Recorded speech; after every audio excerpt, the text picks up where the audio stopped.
Okay, this is your friendly teacher, scribe teacher, and Kim advisor.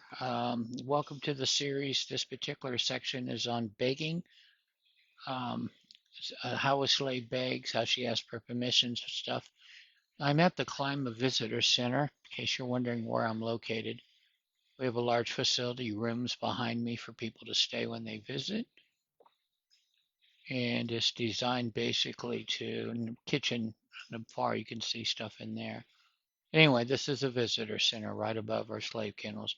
Moving on, let's go ahead and get started. I have my girl here with me.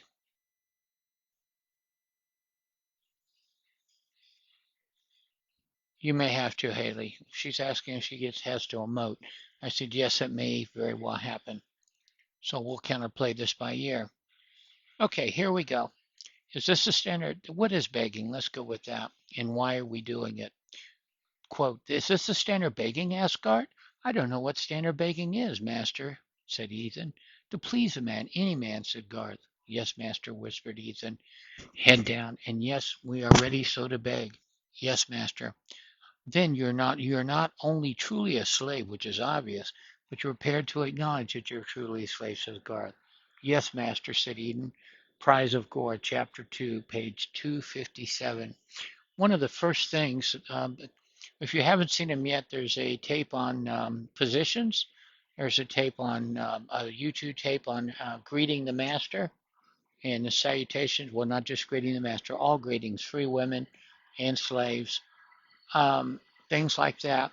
This is one of the top of the first things that slaves need to learn is how to beg. And it's again how to address a master. So let's get into this. Begging can be a nerve-wracking experience. It's terrifying to think that you might not be able to beg well enough, especially when there could be an audience. Even when the free must be able to weigh a slave's beg and decide how to respond. During this class, we're going to practice begging with practice confidence. Now, slaves must beg for everything: clothes, forgiveness, names, numbers, and so on. The names basically, a master can name a slave anything they want to. This slave in front of me is called Haley Jacobson. I could change that name to whatever I want. I pick the name, so a slave can beg for the name that she wants. Numbers, I can number my slaves, which I'd never do. I totally disagree with that policy. But that is something that you can beg for. But everything. And the reason is real simple. Number one, slave never owns anything. So everything she's given is given through the free. Quote, we are slaves, meaningless animals who deserve nothing, own nothing. Everything we have is only at the choice of our owner. It can be taken away at any time, so we're entirely dependent. Also, slaves are taught to be exquisitely pleasing. This is more pleasing, the better it exhibits our understanding of slavery, the better our begging, whether or not it's granted, because the master doesn't have to give you what you want. Now, I did the quotes on these before and actually went through these a couple of times, so I'm not going to here, but I'd suggest you get a hold of the protocols. You beg for a number, a name, rags. Master doesn't go out and buy you nice dresses, normally not for a slave. To be recognized as completing a training level. Many cities have up to 4 training levels, and to have our iron belts removed. In many cities, a beginning slave is given an iron belt, a chastity belt, so that she does not do anything until the slave training is done. I've seen many of those. So that's what they mean, to beg to have the iron chastity belt taken off. So there's a lot to deal with. And if it's not worded properly, the free may totally ignore your comments. I give my slaves a hard time all the time about not wording things quite properly. Anyway, going on.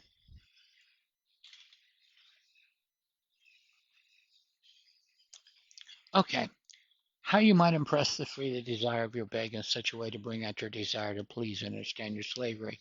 Quote, may Athena, your obedient girl, your dutiful girl, be taught to dance. Yes, pretty Alina, I said. I have taught you, I will have you taught to dance, for in your belly is slave fire, tribesman of Gore, page 100. See how that your obedient girl, your dutiful girl, be taught to dance? She just didn't say, Master, I want to learn how to dance. So there's a certain style that needs to be followed.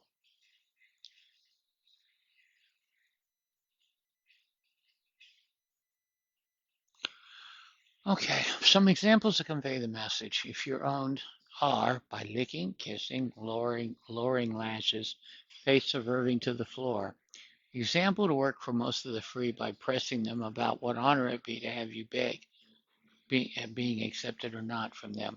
Remember, you're a slave and the decision is always completely theirs.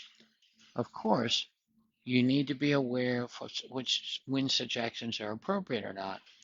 Licking is essentially approximate to who you're begging from. Example, some mistresses would not enjoy things like licking. Well, some would. Whereas sometimes there's an appropriate moment when begging your master even. So please use common sense. There's some things you do with a male master or male free that you definitely would not do with a female or vice versa. Just be careful on that. All right, I'm going to have Haley perform and I'm going to lower my viewer. There are 4 positions that are done. And what do they mean by that? Now, we didn't do the advanced positions yet, but we did do the basic positions the other day. And there's a video just on that. There are 4 positions that you get in when you're begging, really begging. Obeisance. Haley, please get into obeisance.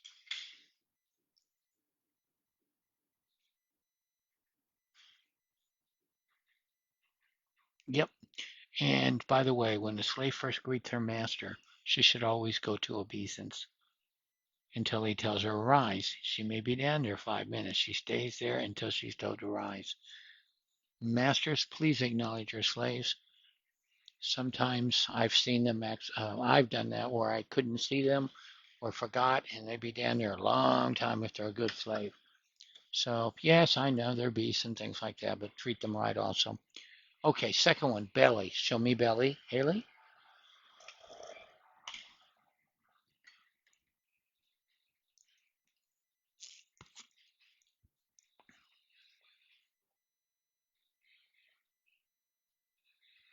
There you go. Completely down to the floor, hands out. Very good. Whip.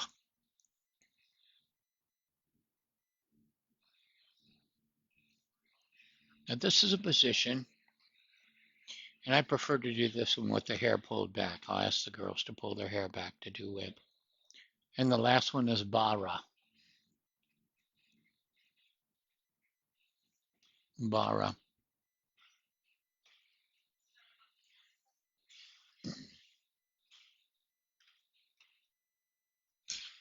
There it is.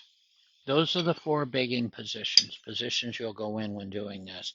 It shows your true submission, that you're letting them acknowledging their position when asking for a favor. And basically, everything's a favor. So if you want to buy something, actually, you can't buy anything. If you want the master to allow you to buy something, if you want to have your name changed, if you want to do, these are positions you'd go into to let your master know. Okay, Haley, go back to Nadu. These are the positions that you'd go to in order to express the fact that you're submitting to them while asking. My girls do obeisance daily. So first thing they do in the morning or in the evening and the afternoon. Steps to baking. Number 1, beg to approach. I'm going to go over each one of these, by the way. Beg to approach. Step 2, beg to speak. That is the most abused thing in Second Life and BDSM. Excuse me, not Second Life, BDSM and Gore. Slaves I see over and over again just speaking out. Now, if the master addresses you, you can address him back or say greetings, master. But to just enter into a conversation and start talking to a master, or come up when a master is talking to another person and start talking, that's not right. You should always beg to speak. Usually, some masters automatically grant that, and the slave knows that it's okay to speak. But, nah, not all.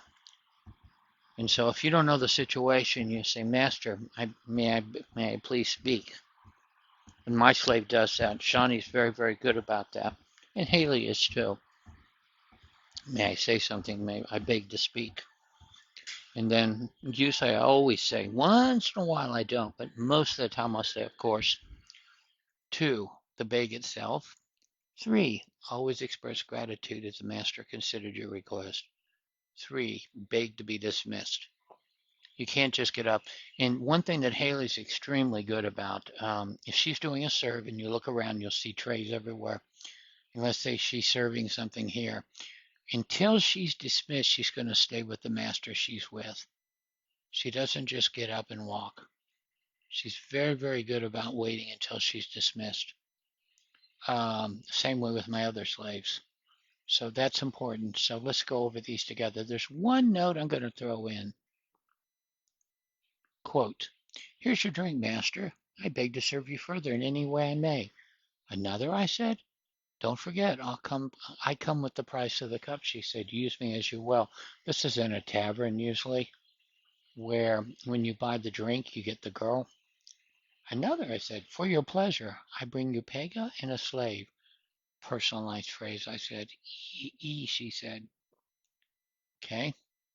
So basically, "I beg to serve you further in any way that I may," is the proper way to say it. Now, oh, good Lord, there is let me check something. There was a note I thought I put on this, but if not, oh, here it is. I'm sorry, I didn't read all the way down. Evelyn, I corrected her. Evelyn tenders drink humbly to master, she said. Evelyn hopes master will later find her suitable to give him pleasure. "Another?" I said. "I am Evelyn," she said. "I serve you naked and collar. Take me later to the alcove. I beg to be taught my slavery." I then took the pega. "You may serve others," I said. "See how she's dismissed? If she's not dismissed, she's going to stay with him until he dismisses her. Okay? "You may serve others well," said. "You may serve her. You made her serve well," said Shaba. "Thank you." Explorers of Gore, page 160, 161. Very, very important. Several things happened. 1, she begged to serve. 2, she expressed gratitude. 3, and what I'm doing is I'm looking for a note. If not, I'm going to say it out loud. 3, she waited till she was dismissed. And I'm looking for a quote. I put on these earlier.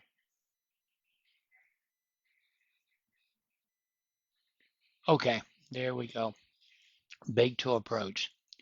Number 1, we talked about that. Beg to approach if only you're not on the feet of the free. Don't interrupt the flow. Wait for the right moment. A lull in proceedings. It will come.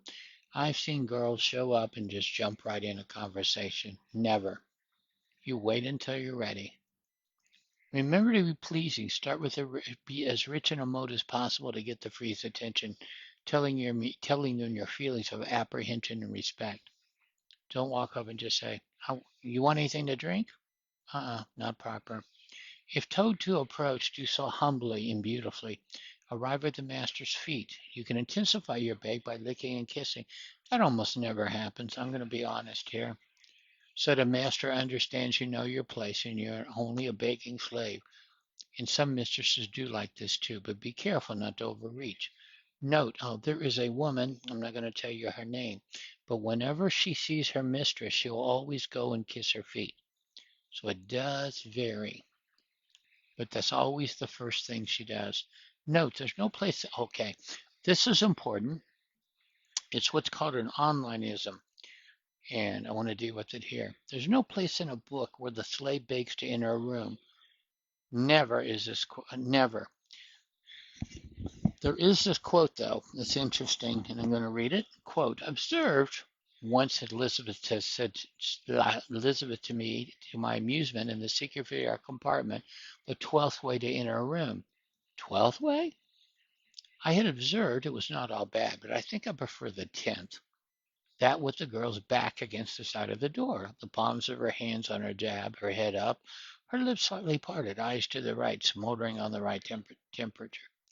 How many ways are there? I asked, sitting cross-legged in the center of the compartment of the stone cancer inner room.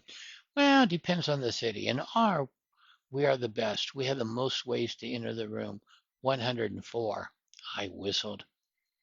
About what?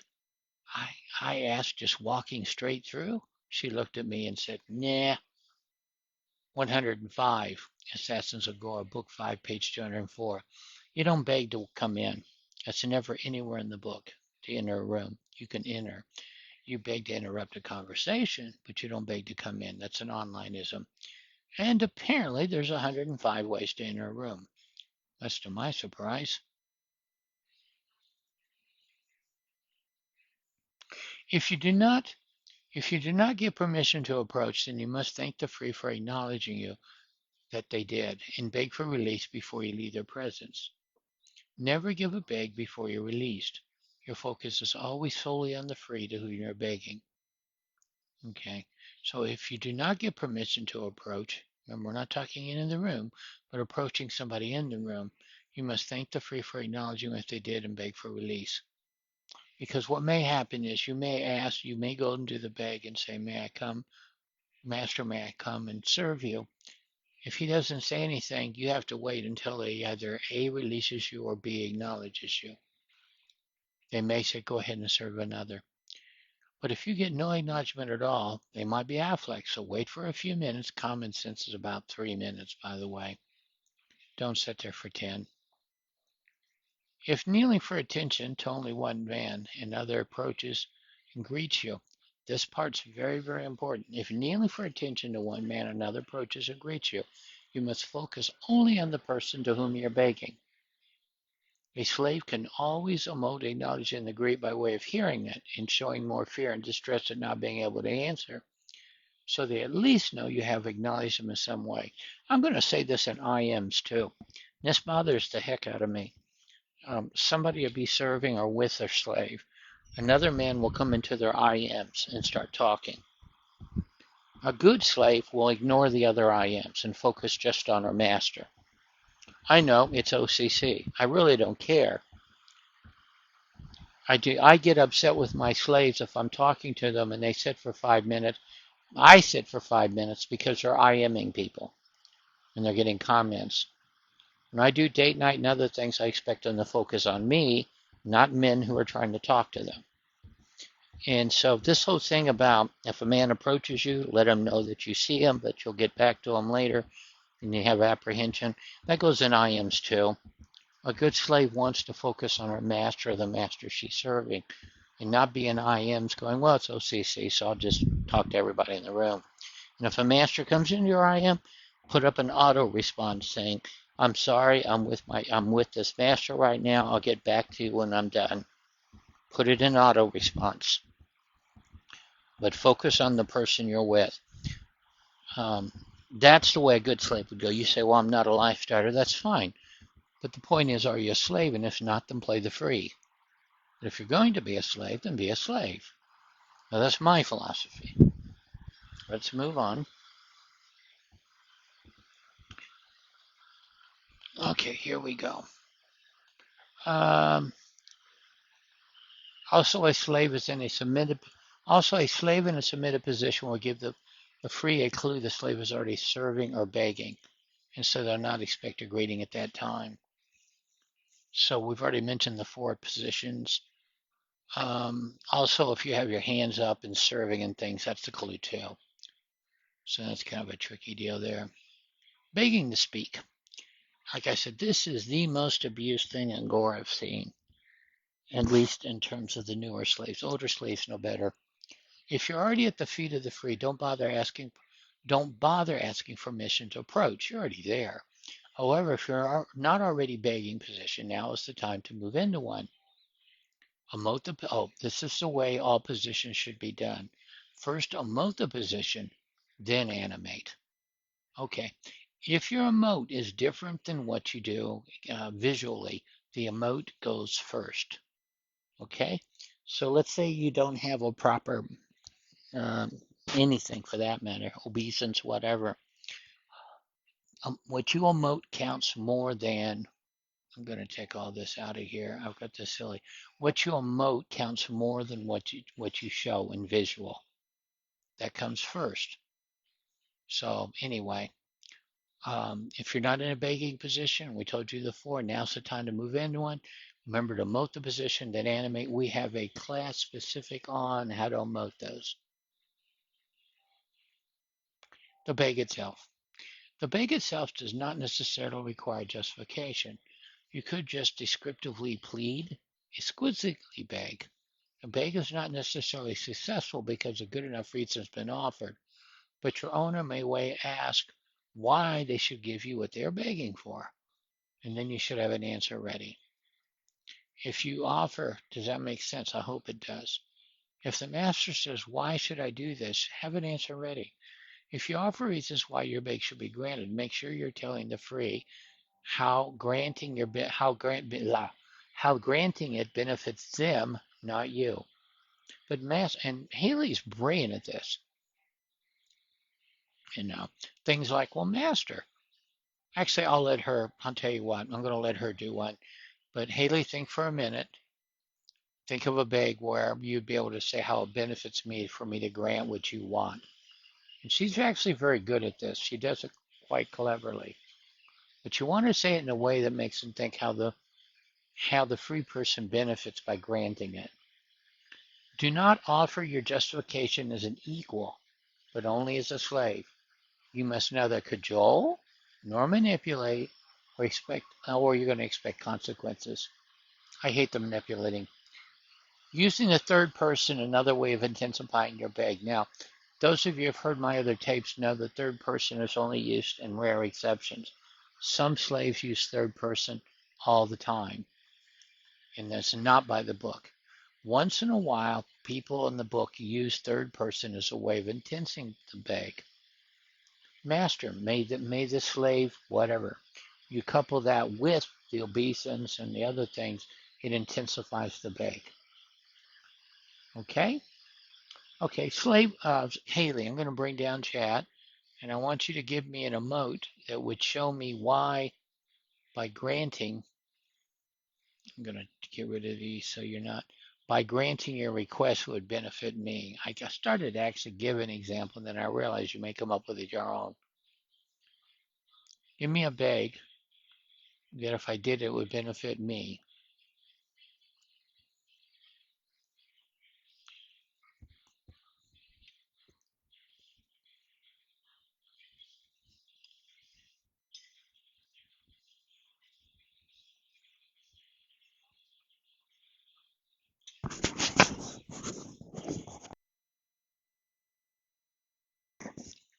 And tap it in the chat. I should have said that.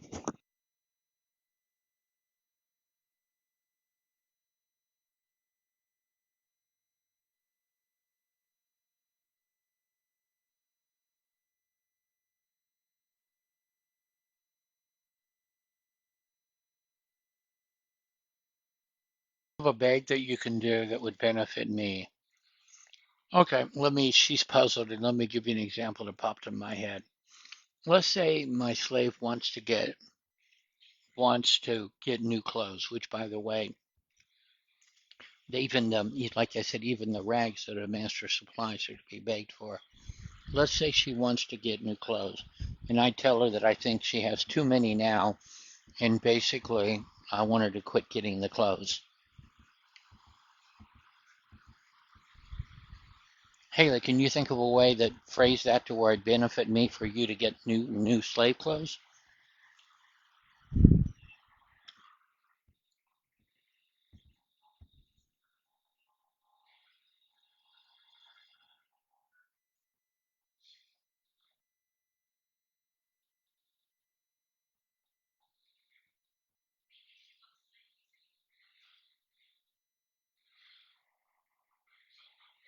I may have made it too hard since I threw that out of the blue. Let me give an example then. I can see Haley, and I've seen her do something like this with me before. Master, you don't want your slave, you want people to be proud of your slaves. You don't want people to look at them and think about how bad they look and how poor they look. By getting me new clothes, you'd basically make people look at you even better and think how beautiful that your slaves are.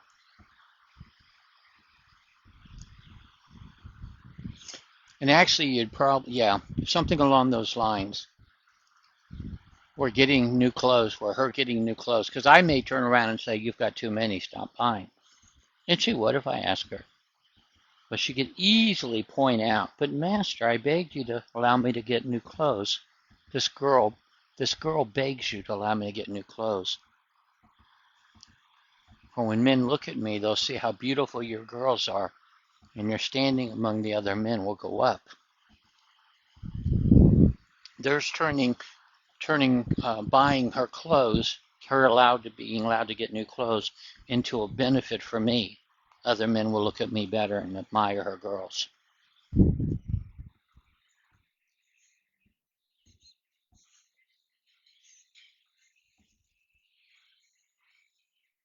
Yeah, see what I mean? That type of thing is a good beg because she's not saying, "I really want new clothes because they're on sale." What she's doing is saying that I come out ahead by her getting the new clothes. And even though I said no, by doing that, I'll come out ahead.